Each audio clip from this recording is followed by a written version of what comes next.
Hey, man. Have you been enjoying your lessons?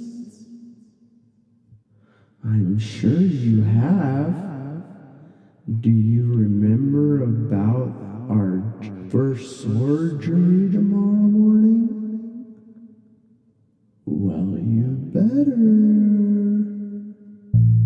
Hello, and welcome to Guitar Guidance.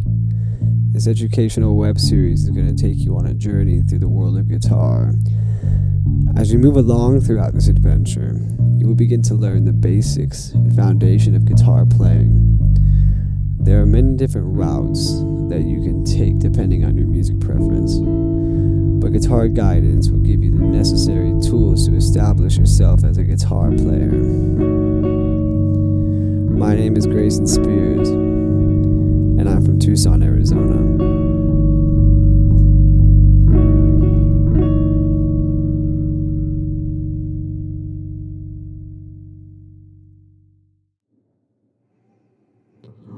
You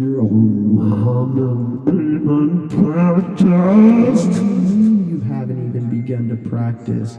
You know after your lager may hit 2K views, you haven't even been singing about your life.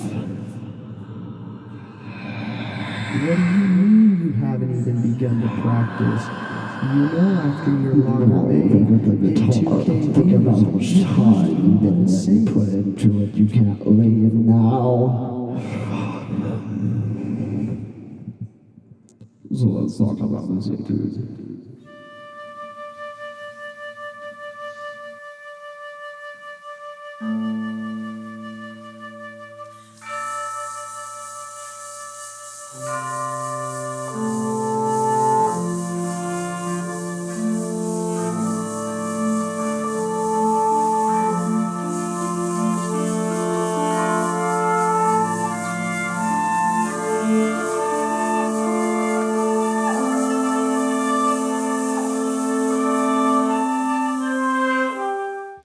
So let's talk about what to think about when you're practicing this piece. So one of the first things you're going to want to think about is the harmonic motion. If you notice how I wrote, the first phrase on the whiteboard, the piece pretty much deals with, harmonic motion or chord changes. And so it'll help you, if you take time to identify these chord changes. And, every chord in this piece has its own little personality or, its own little color. So try to attach yourself to these and really feel the emotion that is trying to, come out of the music.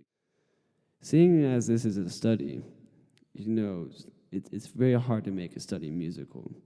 So it's going to be left up to you, the musician and artist, to really, really bring the valuable music that can be found in this piece.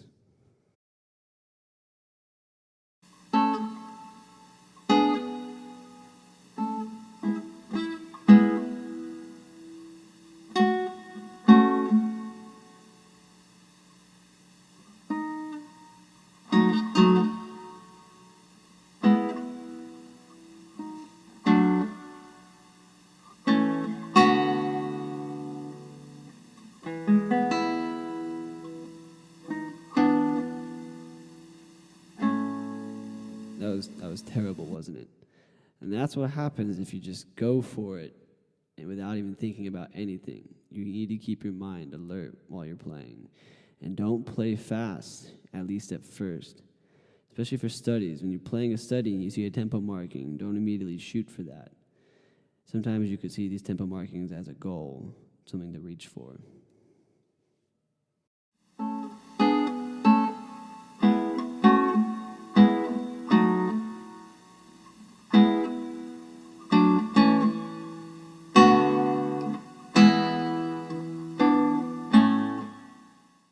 So that was a little better, but it was still very bad.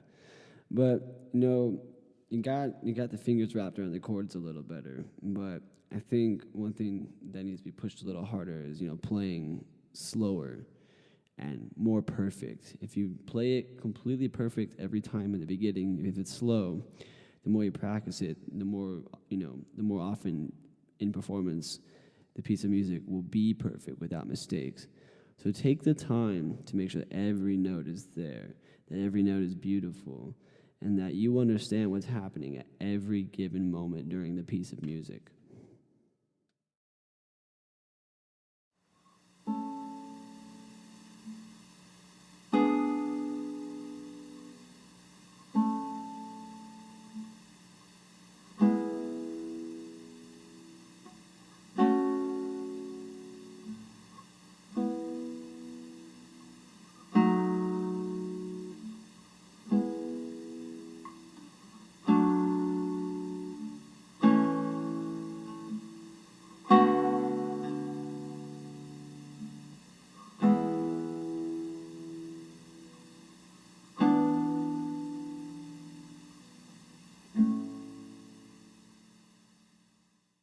And see, that is a perfect example of how to, just run through the block chords of this piece and just try to understand what's happening with the harmony.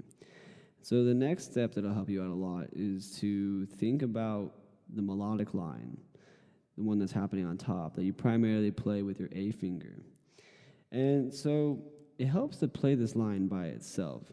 And when you're playing it by itself, imagine a very smooth, connected legato line.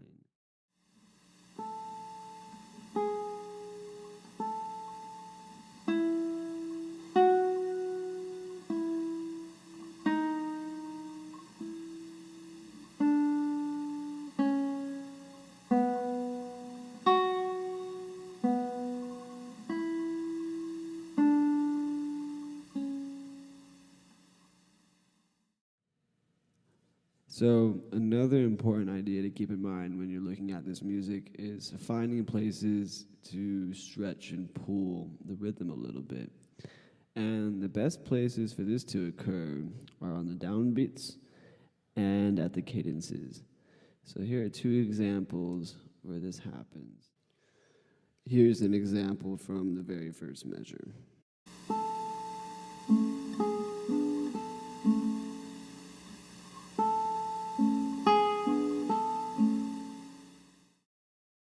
Here's an example from measure 6 as it leads to the downbeat of measure 7.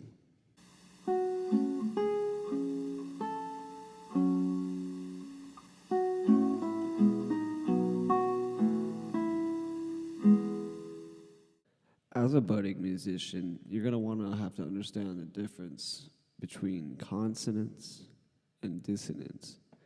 And the best way to put it without getting too analytical is that dissonance is the more crunchy sound, the kind of dirtier feeling that, you get on the second chord of the piece of this music.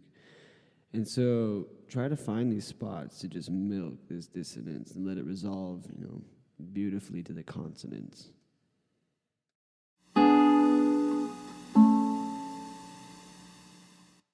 So now let's listen to Fernando Soares' Study Number 2, Opus 6 in A major.